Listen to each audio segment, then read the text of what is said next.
What's up, hockey fans, and welcome back to the Good Goal Podcast. This is episode 37. I'm Christian Brady from Clemson, South Carolina. Also in Clemson is Matt Tiart with his Clemson ice hockey shirt on and the clashing colors again, but at least it's not that bad because orange and red is worse than purple and blue. So, Matt So Tiart, I have the coveted orange polo in my closet. I went to grab it. And I'm like, you know what? Christian's going to give me crap. And also, blue and red make purple. So that's true. Wow. Yeah. Special shout out to Orville Redenbacher, my pre-pod snack sponsor us. Funny story. Okay, go ahead. Well, it's not that funny. It might be funny. Me and Christian are leaving class today. In the middle of class, Clemson has these like purge sirens that go off. And then there's this guy's voice and he's like, "Storm incoming, please get inside." And our professor, she's from Penn State, so she's never heard him. And she's like, what the hell is is everything okay? We're like, yeah, this happens all the time. So we walk out of class. It is dumping rain. And Christian has about 0.3 of a mile walk back to his dorm. I have about a half a mile walk to my car. So we just got soaked. My roommate, Thomas, shout out to Thomas. He was ready with a beach towel for me when I walked in the door, but it was bad. My shirt was a different color when I got back to my room than it was when I left. So yeah, which it was a nice purple. I complimented Christian on his shirt today. It's a nice shirt. Yeah. Hopefully it's not ruined forever. I think it'll be fine. So today in class, we talked about gender and how gender plays a role in sports. So that is my transition into our first topic. Nice. Christian, take it away. Okay, the National Women's Hockey League, their semifinals and finals, which is called the Isobel Cup. They're happening this weekend in Brighton, Mass. It's about 20 minutes north of myself, not now, but where I live, at the Warrior Ice Arena, which is the home of the Boston Pride, which is one of the 4 teams remaining. It's also the Bruins practice arena. It's beautiful. It's brand new. Really, really nice. Hopefully they're letting fans in there. I know on March 23rd, I think the date was that TD Garden was allowed to start letting fans in. So hopefully they can get, at least like 150, 200 fans in there to add a little noise to the arena. But either way, it's going to be exciting, and it's airing on NBC Sports. The semifinals will be tomorrow night, I believe, at 5 and 8, or maybe it's 4 and 7. And it's the Boston Pride versus the Toronto Six. And then the Connecticut Whale against the Minnesota Whitecaps. The winners will play for the Isobel Cup finals. All of it, like I said, on NBC Sports. Should be a lot of fun. The NWHL has picked up a lot of traction this season, mostly because they just partnered with NBC Sports to get the word out. They're doing well on social media, so this should be a fun tournament. Like all women's sports, how you really, and it's unfortunate that we even have to talk about women's sports gaining momentum, but that how they gain momentum is to do well nationally, to represent USA, get people on board, and then start their own league. That's how the women's national team in soccer did it. They started their own league, the NWSL, I believe. And now with U.S. women's winning the Olympic gold a couple years back, now the NWHL is becoming a thing. Plus the names are sick. Boston Pride, Toronto Six, Connecticut Whale, obviously for the Hartford Whalers, the Minnesota Whitecaps. Toronto is called the Six, and I only know that because of Drake, but because that's their area code or whatever. But yeah, that's a great name. The Whitecaps is a great name. Connecticut Whale, in honor of the Whalers. Yeah, it's just awesome. Anyway, so tune in for that. And, it's exciting that hockey in general is building and that the women's game is finally getting some recognition on national TV. So good on them for starting a league in a time like this. I think the league has existed, but they really have put most of their effort in the past year. And starting a league at this time has proven to be almost impossible. We've seen the XFL try to restart, and it failed. The AAF tried to start. That failed. God, so many. There's the fan-controlled football league right now, which I cannot imagine is doing well, except maybe Well, for Johnny Johnny Manziel and Manziel. Josh Yeah. Gordon. So Yeah. And even like within hockey, the USHL went bankrupt first before they, finally picked it up and started a league, which is semi-successful nowadays. It's feeding a lot into the NHL, but starting a sports league is unbelievably difficult. So yeah. no matter men or women, so good on them.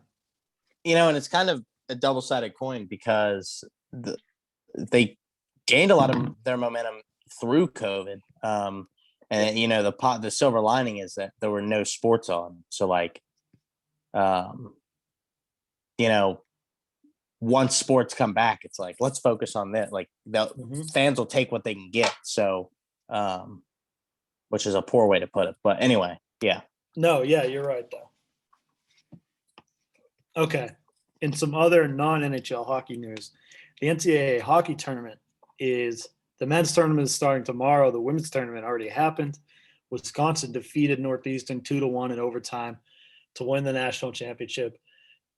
It was so depressing because the winning goal went in from behind the net off of a defenseman. I can't even imagine how she feels because, I mean, you don't want to blame her, but if she's not there, the goal just straight up doesn't go in. So it's not her fault. But it's tough because it's not a 7-game series. So this is like game 7 overtime to win the Stanley Cup. Yeah. Yeah. I mean, Wisconsin's such a powerhouse, so it's not like if that goal doesn't go in, they probably find another way to score. I think this is like their 3rd title in 5 years. And Northeastern sort of burst onto the scene this season, which is cool for them. So good for them. It's kind of like how it reminds me of Alabama when Clemson first played them. They beat us in 2015, and we had to keep coming back. I imagine Northeastern is going to be that way, and we might get a rematch next year, but Wisconsin will definitely be there. It's that narrative across sports where there's like that one team you have to overcome before you, like they talk about a lot in The Last Dance with the Bulls having overcome the Pistons and the Pistons having overcome the Celtics. Yeah. Yeah, it's the same exact thing. And we're going to have to see that this year as somebody is going to have to beat Minnesota Duluth if they're going to win the national championship. And Duluth has won in the past 2 years. So going for a 3rd in a row as Minnesota Duluth. They are one of 5 teams in this 16-team tournament coming out of Minnesota. There are 4 Massachusetts teams and 2 Michigan teams, and those are the 3 states that sort of battle each other for the hockey capital of the United States. The USA Hockey is headquartered in Ann Arbor, Michigan, so I think that probably settles the debate as much as I would like Massachusetts to be the number 1. But yeah, Minnesota Duluth, Bemidji State, Minnesota, and St. Cloud State are all from Minnesota. And then BC, BU, UMass, and American International College, which is in Springfield, and that's a Division II school whose only Division I program is hockey, which is awesome to me. There's several schools in Pennsylvania that do that with wrestling because Pennsylvania is Pennsylvania and Iowa are like the wrestling capitals. It makes me think of Salve Regina, which is in Newport, Rhode Island, and their only Division I sport is sailing, which is of course, because Newport, the America's Cup is in Newport. It's just known for its sailing. So I don't know. I think that's funny. Is that near Cape Cod or not even really close? Okay. No, it's like the south corner of Rhode Island. Okay. Yeah, Rhode Island geography. I mean, I know Providence is there. That's all I know. Yeah, so. I mean, Rhode Island doesn't really have geography. It's kind of like. It's so small. All right. So what we want to do is we're going to pick our Frozen Four. I almost said Final Four, but it's called the Frozen Four. So we're going to pick our Frozen Four. As it stands, there are 16 teams in the tournament, set to begin tomorrow at 4 p.m. So I'm excited to watch these. They're all on national TV, so it's going to be a ton as of this recording. So tomorrow being Friday, March 26th. Yeah, we don't know when this is quite going to come out. So I'll start with my Frozen Four. Looking at the bracket, we're starting in the top left. I'm going to go with North Dakota. Out of that, they're the number 1 ranked team in the country. So I'm taking them out of that bracket. I'm going to stick with my guys, UMass, the Minutemen. Boston College, who already have a win, so good for them. They beat Notre Dame because of Prematurely. COVID protocols. So. Yep. And then from the top right, I'm going to go with Minnesota. So only one upset in Massachusetts.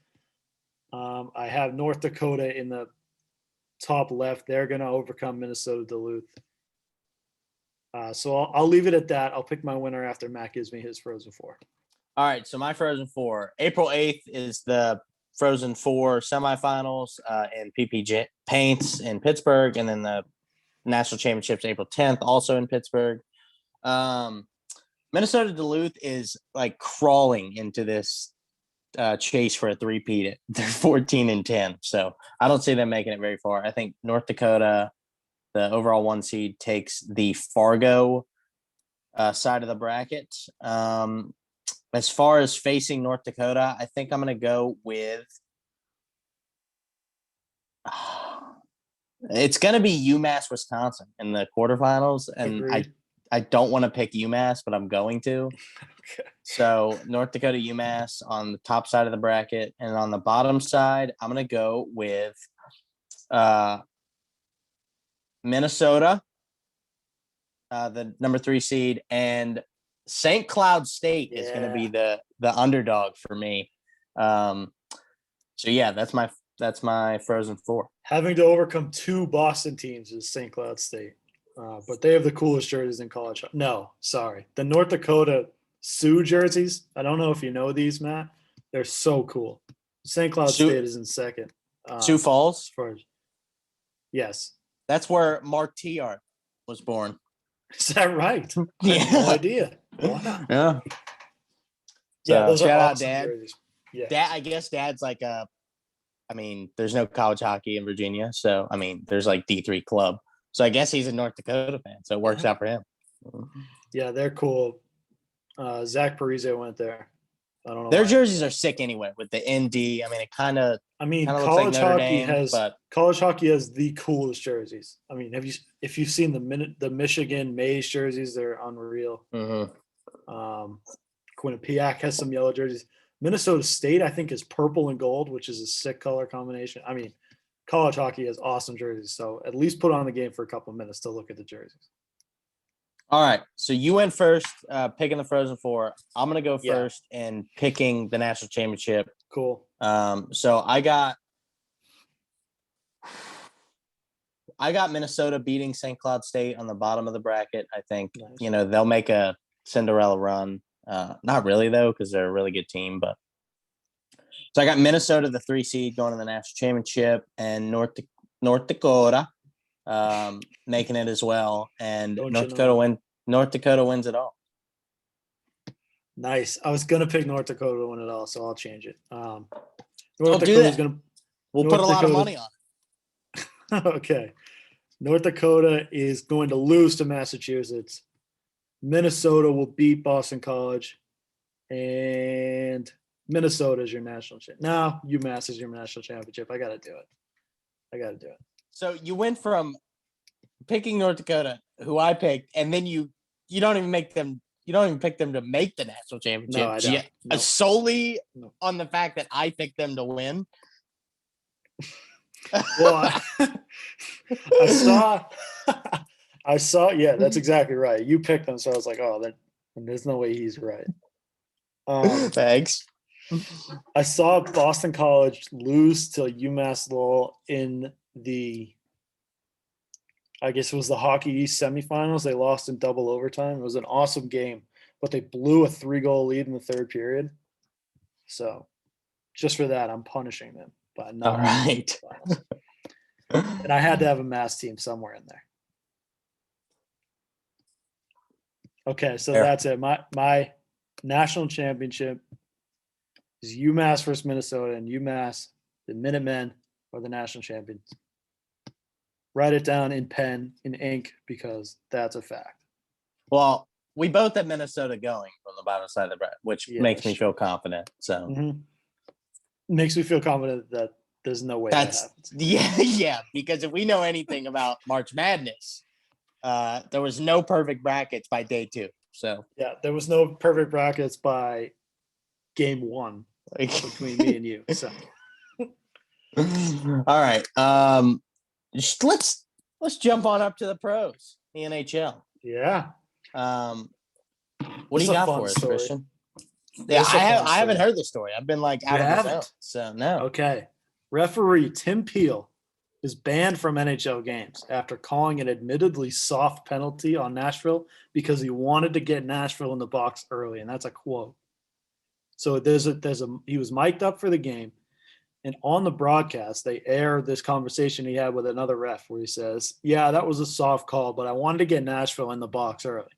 And we don't know why that's the case, but the fact is he let his emotions get in the way of, um, acting impartially. So really tough situation. I mean, I think we all know in the back of our minds that stuff like this definitely happens in all sports, not just in hockey. But if you're mic'd up, you shouldn't say that anyways, but if you're mic'd up, you absolutely cannot say that. How do you not know you're mic'd up? Obviously you do. He and does know two, because they had to come in and put the mic on him before the game. this is like something out of a movie, and you're like, that would never happen. Exactly. Yeah. God, it's unbelievable. He's an old guy anyway, so I imagine he was on his way out. But he hates Nashville. The NHL senior executive VP Colin Campbell said nothing is more important than ensuring the integrity of the game. So that was like his quote for firing Mr. Peel, who I assume will not be reffing ever again. Yeah. So God, I don't know. They can't. he's 53 though. So like they can't technically fire him, I guess, because NHL refs are certified through a different association, and then they're independent contractors that don't work for the NHL, but rather with the NHL. I don't know. I read into it. I was like, why are they saying banned instead of fired? But somebody else could decide to take away a certification, but the NHL doesn't have that power. Well, yeah. So NBC News, shout out to David Lee who wrote this story. Said a rep for the NHL Officials Association could not be reached, but the union's website still had Peel listed on its roster for active refs as of yesterday afternoon. So March 24th. Yeah. So basically the NHL can say, you're definitely not reffing for us ever again. And that's all the power they have. Yeah. Well, damn. God, what if, funny, isn't it? I mean, you hate to see like a guy lose his job or whatever, but what a crazy situation. Dude. Yeah, it's you gotta be like, smarter. And I really want to point this out because this just so happens to be the greatest call in baseball history. Is when I think it was a Reds announcer said a derogatory comment to homosexuals, and then literally is apologizing mid-game, and someone hits a home run during his apology. Yeah. Go look up Reds announcer home run. It's the greatest video ever because he's like, I'm a man of faith. I apologize, and that ball's deep to left field, and it's 4-0. It's like the most anticlimactic home run ever. Yeah. But it's just funny because you're like, you messed up, you deserve to be fired, and now you have to call this home run. So anyway, it kind of reminds me of that where it's like, dude, you're mic'd up. Like, you shouldn't be saying it anyway, but you're mic'd up. You deserve to get fired. I'd love to know his rationale because maybe. And obviously, we talk about this a lot. Maybe he had the other team on the money line. I don't know. Something like that. Or like, we say this a lot on here, but us being fans of teams in the East Division, the Mass Mutual East Division. Say it right. Particularly the Central, I don't find myself watching a ton of games in there. So I don't know if Nashville has a tendency to be dirty this year or at least get a lot of penalties. And maybe he's like, we want to control the game. So in that case, it might be just like he got caught on a bad soundbite, but because he's mic'd up the whole game and the NHL investigated and then decided to fire him, it had to be like, I ref Nashville a lot. I hate their coach. I want him in the box early because I don't like Nashville. Yeah. They ended up winning. They ended up beating Detroit 2-0. So it's stick it to them. Yeah. But so good I thing mean- it didn't affect the game. But it's a guy from Detroit. I mean, anyway. Yeah, it's Crazy. funny because it's like that only happens in movies. yeah. But like, what are you doing, guy? Anyway, Wow. Okay, let's talk about COVID. The Bruins and the Habs both have COVID issues. What The is cases, Yeah, the cases are obviously unidentified. But the Bruins return tonight, and everyone's back off of COVID protocol except for Sean Corrali and Jake DeBrusk. Corrali was the first guy to go on, so I'm assuming he's patient zero in this situation. Not that it really matters, but that's the case. We being the Bruins dodged a bullet as Krejci and Pasternak were both contact traced, but they were cleared for tonight. So I also they'll be saw playing. when I was doing my research for this episode that Rask will be starting tonight. So Yeah, Rask is back from injury, so all good things. Speaking of COVID as well, Canada has reduced their mandatory quarantine to 7 days ahead of the trade deadline. Is that a coincidence? The trade deadline is April 12th. Is that a coincidence? Probably not. This is the Canadian government being like, hey, Leafs, make a move because now we can play in 7 days instead of 14. yeah, we would like to think the Canadian government, who is housed in Ottawa, is actively rooting for Toronto. Yeah. Yeah, they probably are. They probably are. Well, I mean, it's not like they're going to any Ottawa games. It's an hour and a half away from the city. Yeah, So I know. Yes, it is not a coincidence. The Canadian government is actively betting on their teams to make big moves at the trade deadline. Right. That's the only Yeah. logical explanation with 7 days to go as of this recording. It'd be awesome if, like, in the press release, they were like, quarantine is from 14 days to 7 days. So, for example, if the Toronto Maple Leafs were to trade for a lockdown defenseman, a right defenseman, he would only have to quarantine 7 days before he could step into the lineup. Yeah, and someone specific too, like Yeah. that, like Toronto's rumored to get. Like if Toronto was just so happened to go get Tyson Berry back for the remainder of the season. Well, Tyson Berry's already in Edmonton, but anyway. To get back to the Bruins, they play the Isles tonight, who are freaking red hot once again. Yeah. But we'll talk about them in a second when we do the Super 16. We're doing the top 6. Now, on to some fun news. Ovechkin, we talk about him a lot, but not enough. He's at 720 goals. As everyone who watches our show, all 6 people know, Gretzky is at 894. Gordie Howe's at 801.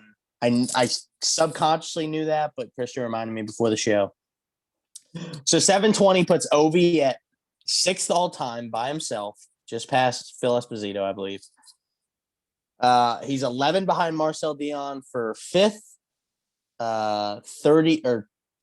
21 behind Brett Hull for 4th, and 46 behind Yager for 3rd. Right, so that puts him 175 goals behind Gretzky, right? So that's the number for his next few days. No, that's the number to beat Gretzky. 175 gives him the title of greatest scorer all time, not even an argument. Right, yeah, statistically. He will catch Dion. Fingers crossed by the end of the season. He will catch Brett Hull by next season, barring a non-full 82-game season. Right. He will probably catch Yager next season at 46 goals. I mean, if he scores 40 again, he catches him.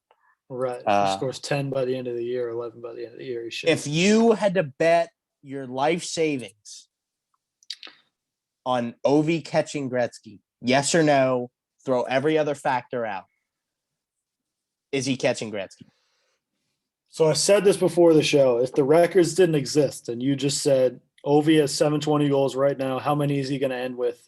I said he's going to score 100 more goals by the end of his career. He's going to be at 820. But I know Ovechkin wants that record. So I think he's going to stick around until either he can't play anymore or until he passes him. Would I put my life savings on it? No. I mean, 175 goals is so many. But, God, I'm going to say no. I think he gets by the end of his career, he's going to be like 850, and he's just going to have to hang it up. I don't know if he gets 850, he's there. You know, Yeah, he's 44 goals away, and at that point, he. I mean, at the rate he's at now, you'd say that's one season, but no, I get who it. knows if he's going to decline or not. If I had to bet my life savings, it would also be no, and here's why. Yeah, he has been very savings. Well. I don't have that much, but okay. So I should say yes.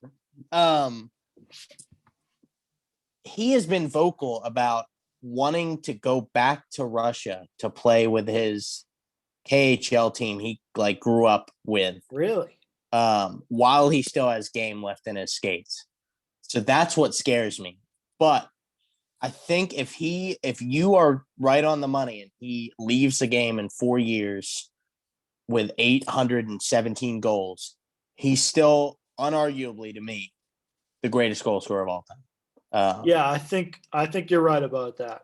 If he passes 800, to me, there's not an argument. It's such a different game now. Agreed. And he will be the only person ever to get 800 again. And I think part of it is Gretzky wasn't a goal scorer, as ridiculous as that sounds. That's not what he's known for. So when you talk about Wayne, I mean, if Wayne Gretzky had 894 goals and 890 assists, you'd be like, that's a goal scorer. That's the greatest goal scorer ever. It's not even disputed. But he had, 1,200 assists? Something stupid?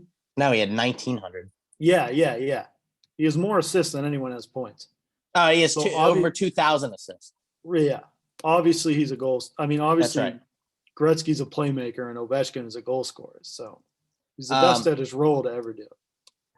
Yeah, he has 2,000 assists because he's the only player ever to get 2,000 points. I said 1,200. It's like 2,100. It's flipped. Yeah, so that's where to me it's a foregone conclusion that he's gonna pass. God, what's his name? I'm blanking. Gordie Howe, obviously. Yeah. At 801. So yeah, if he does that, he's the greatest goal scorer ever. But I think that's the last record he's going to break as an NHL player. I'd love to see him pass because being able to say you saw the person play who has the most goals of all time, that'd be awesome. Dude, I text my Capitals group chat all the time. I'm like, how lucky are we? It sucks that we only have one cup, and especially for Ovechkin, because he's not put in the category of Crosby, who has 3. He's not put in the category of, other guys like that who have led their teams to multiple cups. But to witness the amount of history that Ovechkin puts on, that he carries on his shoulders. That's why he has gray hair. I want to correct myself. Gretzky has 1,963 assists, so I thought he was over 2,000. The guy in second is Ron Francis with 1,249. So, anyway, yeah. So the only person ever to pass 2,000 points, I know that for a fact. So yeah. Yeah, that's all I got on that. Speaking of how lucky we are to witness things, Matt. We are blessed to be witnessing the worst hockey team in the history of the sport. The Buffalo Sabres have lost 15 games in a row. They're now 6-21-4. Okay, so the worst hockey team ever is the inaugural season Capitals. Yeah. What was their record? I think they had 19 points that season. 1974 Capitals. Yeah. They have all the records for worst season. They were 8-67-5. Okay. Yeah, so Buffalo's already better, I think. Just as win percentage, it's not even close. Yeah, but right. Yeah, that team they had 21 points in an 82 game season. Or an 80 game season. In goals against, they were dead last in the league. In goals for, they were dead last in the league. But also, let's put it into perspective. In 1974, there was no salary cap. So it was this guy who's rich teams were great, poor teams were, Yeah, this guy who was bagging groceries part-time and also playing hockey, you can have him in the expansion draft. We don't want him. Whereas now, the Sabres have a Hart Trophy winner, Like we talked about this last episode. Taylor Hall is top 100 greatest player to ever play the game. You can't argue that because he's won a Hart Trophy. So the fact that they've lost, he can't will his team to one win against a bum team is insane.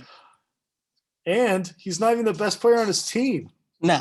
There are two better players. I mean, he's playing bad, but there are legitimately two players who are better than him in Rasmus Dahlin and obviously Jack Eichel. And Jeff Skinner's a bum, and he's playing better than Taylor Hall. Yeah, God, are they bad? Taylor Hall might get $3 million next year. Like, we're talking, he signed a 1-year contract for over $8 million to go to a cup team he said he wanted to go to. And not only is he not on a cup team, he's on the worst team in hockey. If I were him, I would be begging Buffalo to ship him out. But no one's going to take that $8 million contract midseason. Yeah, for 1 year. I have a hard time believing someone's going to do it. But the Sabres are fun to watch in that the team that they're playing against, you get to see how good they are, which is a legitimate reason why I watch Sabres games sometimes. I watched the Pittsburgh game last night and was just like, wow, look at how good Crosby is. Just because he skates circles around the worst NHL team I've ever seen. It's like when Clemson plays South Carolina State. Citadel, yeah. Well, the Citadel was the best defense we faced all year, statistically. So weird. Anyway, they are bad. I don't know why.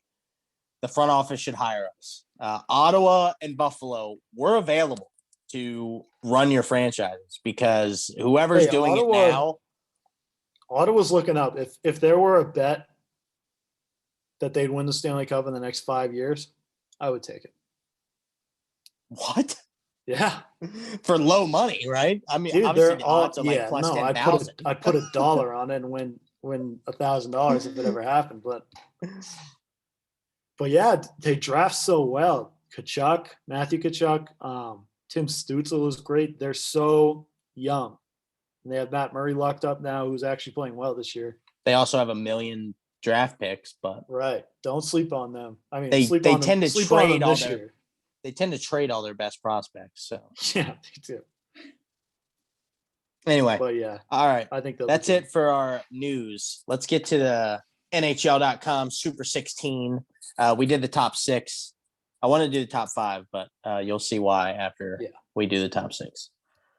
Go ahead. I'm going to find the game of the week so I can get the details right. Okay. Number 1 is Tampa Bay Lightning.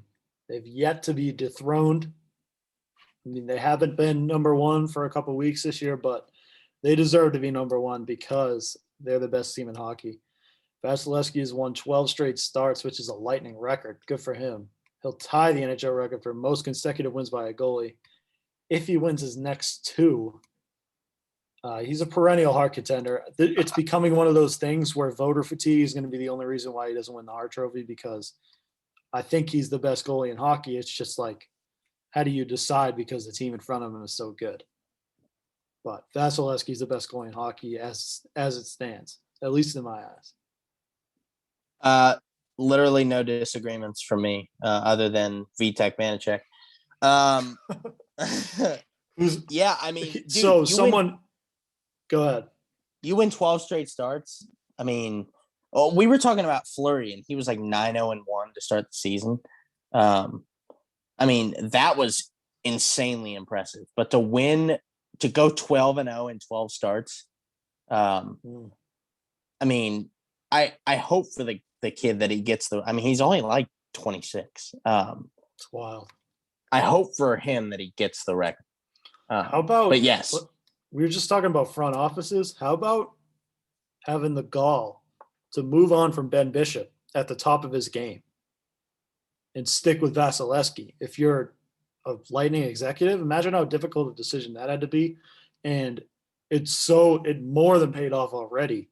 And it's going to continue to pay off. I mean, Bishop took them to the 2015 final. And then in 2016, they were like, nah. We're going to go with this 21-year-old. Yeah, he is 26. So, he's going to be around for a while. But he is the reason that they're playing so well. Yeah, agreed. Okay, let's get to another team with great goaltending. the Vegas Golden Knights. So Robin Leonard just returned, and he's 2-0 with 3 goals allowed after he got a concussion. And that's replacing the hottest goalie in hockey, besides Vasilevsky, and Marc-Andre Fleury. So Robin Leonard, I'm sure now that he's healthy, is going to bear a lot of that weight because Fleury played probably like 20 of 24 games to start or in the middle of this season. So hopefully they can take a load off there. And then I'm sure Fleury will, I mean, not that he's not the starter anymore, but he's going to step in as starter once the playoffs come because he's one of the best players in hockey this year. They're going to have a tough decision when playoffs come like they did last year. Especially if he continues to play so well. Yeah, they both are just such stud goalies, and you can't really go wrong with either one. I think a 2-goalie system isn't the right decision, so you have to pick one. But it's almost like ride with one until they give you a reason not to. So we'll see, but Vegas is so good, dude. Yeah, they just beat up on teams. Number 3, a bit of a surprise to me at least. The Carolina Hurricanes, led by Dougie Hamilton, who's a 12-game point streak from the blue line. Longest for a defenseman in the NHL this season and in Hurricane/Hartford Whalers franchise history. Dougie Hamilton, wow, good for him. He's a former Bruin. Why can't we get guys like that? We're searching for goals. This isn't about the Bruins. This is about the Hurricanes. I need to remind myself. But pronounce this goalie's name because I'm not even going to try. I was just going to say Alex Achu. Bless you. Nadal Djokovic. Yeah, Nadal. It's like the 2 greatest men's tennis players put together. Nadal Djokovic. Wow, it is. I think it's Nedeljkovic. Now that I say that, I feel like I've heard that. Nadal Djokovic. Doesn't it look like that? Yeah. Okay, Alex Nadal Djokovic is 5-0 with a 1.6 goals against and a 944 save percentage in 6 starts since March 1st. I've never even heard of this. I hadn't even heard of this guy. Yeah. Yeah. I mean, good for Carolina. You need a second goalie. It's so important. We talk about it too much, but I don't think you can talk about it enough. That's so crucial. I'm kind of like bitter towards Carolina and the whole backstory of them like trying to pick a rivalry with the Caps, which doesn't really make sense. Weird. Yeah. But I love the environment in Rock. Like it's such a hockey town, which is crazy because it's not really crazy because Duke and UNC suck at basketball now. And they're never good at football. So I'm so glad Carolina is like good again. That year they won the Cup in 2006 is the year that got me into hockey. Cam Ward, rookie goalie, who won 15 games that year in the playoffs. Rob Brindamore, Justin Williams, guys like that got me into hockey. And of course, Rob Brindamore is the coach now. So I'm pumped for Carolina to be good again. Hockey in the South seems to be where it's at. I mean, Tampa being the best team in the league, Carolina being obviously 3rd in the power rankings. So, right, and you go back and Tampa won last year, and when Nashville was making their run, remember like Carrie Underwood because Mike Fisher is her husband. Smashville, Smashville. They were getting that going. Yeah, hockey in the South. I mean, we had two teams in the South in the finals last year. Yeah. Hockey out west is big too. So I'm excited to stonks for hockey are on the way up, right? Yeah. With the ESPN deal. Stonks, yeah. If you don't get that meme, I'm not going to explain it. Number 4, the Washington Capitals. Ohio State University. Yeah, but the Ohio University. The Oral Roberts University. Yeah. The Caps, 8-2 in their last 10. They were 9-1-0 in their last 10 a couple games ago. Dude, they're cold is what you're telling me. Because they suck. It's the best 10-game stretch in the league, if I'm correct. Yeah, so 8-2. The Caps, the Islanders, and the Lightning are all 8-2 in their last 10. Yeah. I mean, this team, I love this team so much. I don't think we're going to make any moves at the deadline. We don't need to. Yeah. Unless we go get a veteran goalie. But It's so Capitals brand hockey too. Like exactly what you think the Capitals are, basically, just by watching Alex Ovechkin. That's exactly what the Caps are. Plus, Nick Backstrom is like our leading goal scorer this year, which is awesome because he's like totally buying into he's like buying into the I'm a goal scorer like theme we got going. Tom Wilson's back from suspension after that BS suspension. So yeah, I love this team. Carlo is not yet back, so I hope you feel guilty about what you just said. I don't.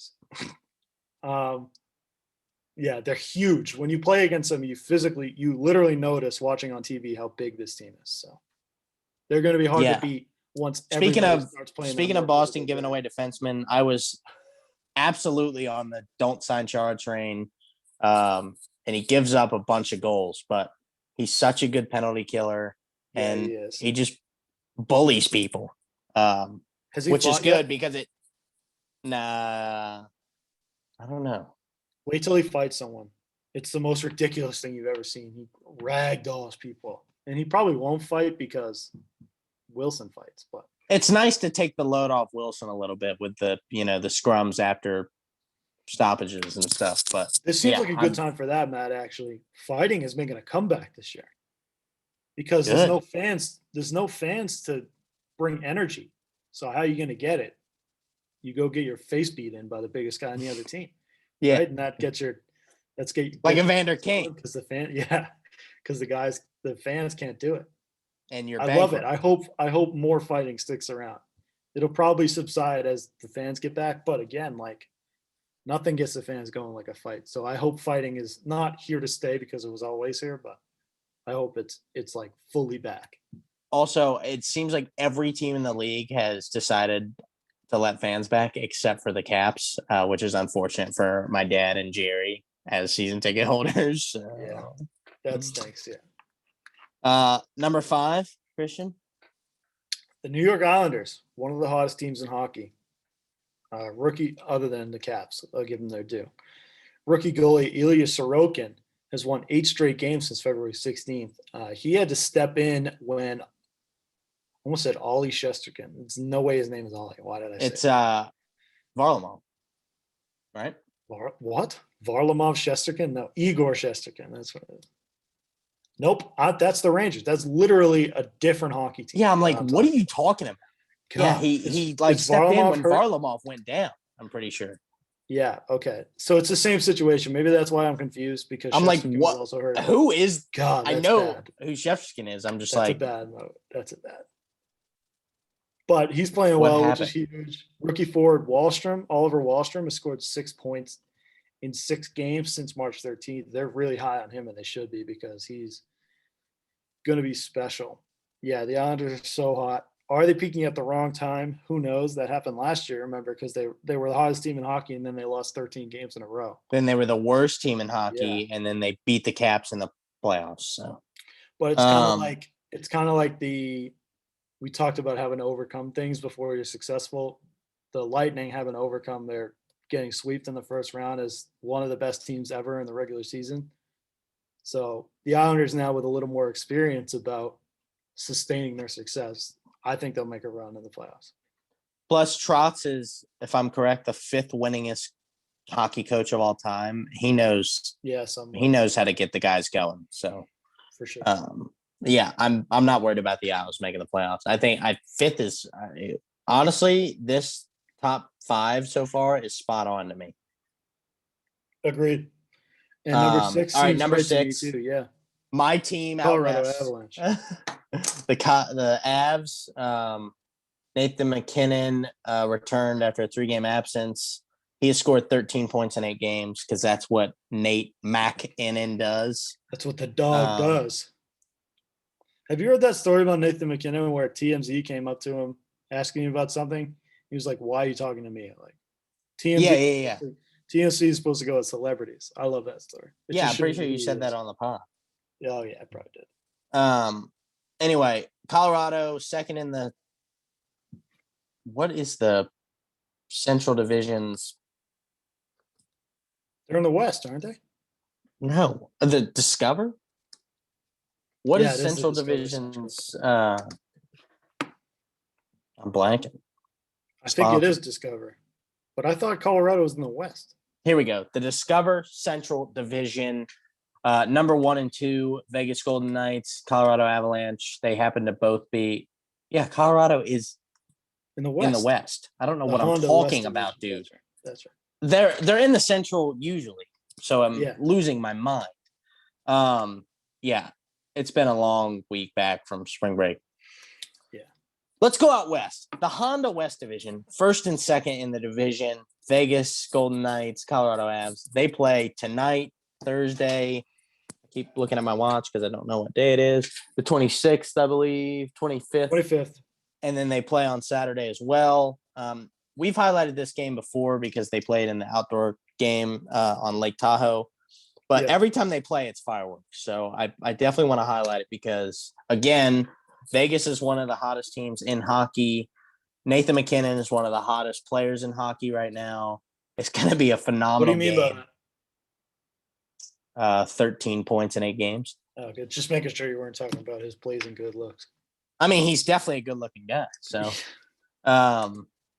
anyway, yeah. So I got Colorado sweeping and taking the lead in the division. All right, Vegas sweeps. Okay. We never agree. We can't agree. And you can't say split because obviously they're going to split. Almost every good team series splits every single time. So, like, you can't just say that. So Vegas 7-3 in their last 10 and Colorado 7-1-2. So essentially 7-3 in their last 10. The Avs can take the lead in the Honda West Division, not the Central, the Honda West Division, if they win both. So yeah, and those two are going to battle it out. Doesn't seem like anyone else is really in the hunt to win that division. I know Minnesota's really hot right now. I'm sure if we kept going, Minnesota would probably be in the top 10. They're playing really well recently. But, yeah, I don't think anyone's going to challenge those two teams for winning that division. I can just name the top 10. Florida's at 7. Toronto's at 8. Wow, what a fall from grace they had. They're 4-6 in their last 10. The Bruins are at 9, and the Wild are at 10. So. Yeah, I saw that. We went from 11 to 9 in a week where we didn't play a game. So what does that tell you about our team? It tells you that when we play games, it's not good for us, and when we don't, it is good. Well, because it means you can't lose. You guys are on a 2-game win streak. It felt like we were building momentum before Sean Corrali got COVID. Thank you, Sean. And Winnipeg's at 11, which is interesting because they're now second in the North Division.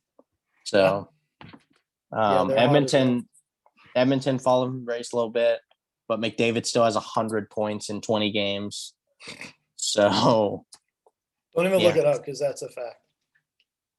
NHL stats. Here we go. Before we hop off, let's see how many points McDavid has. 60.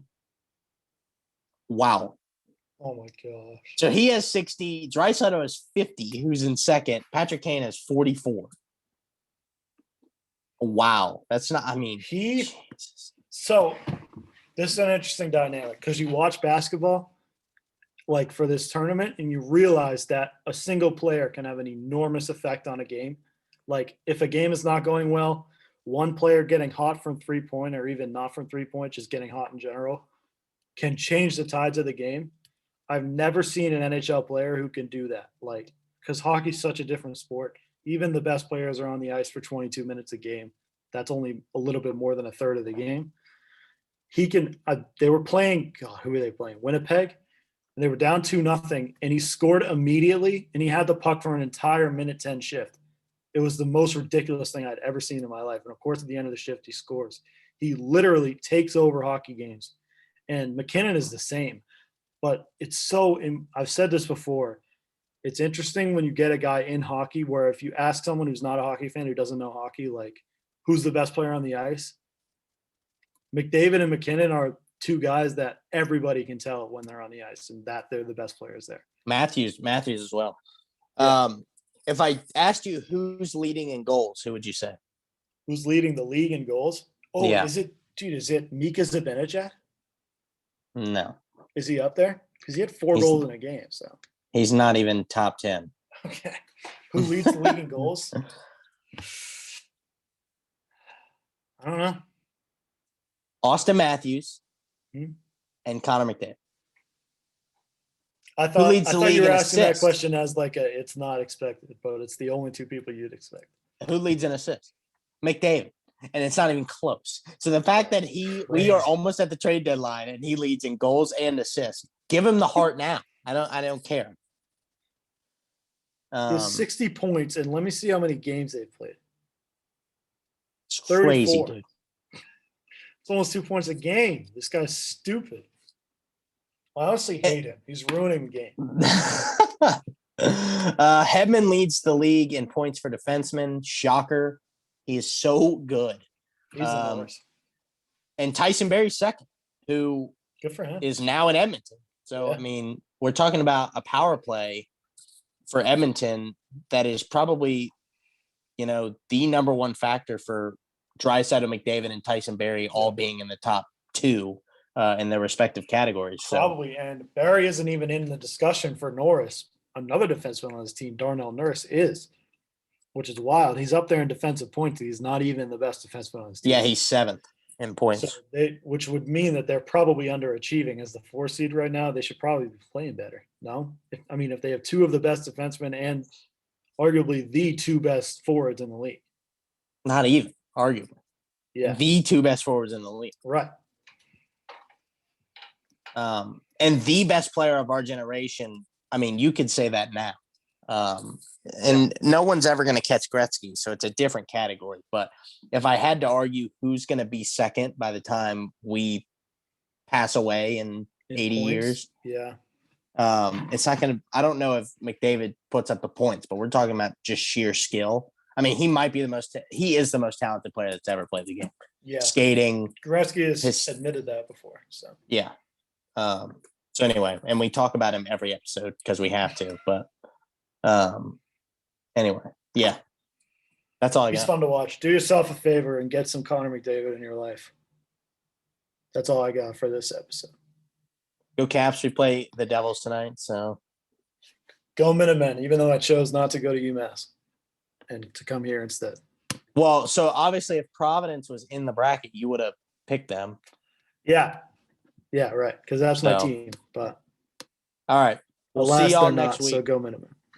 See ya.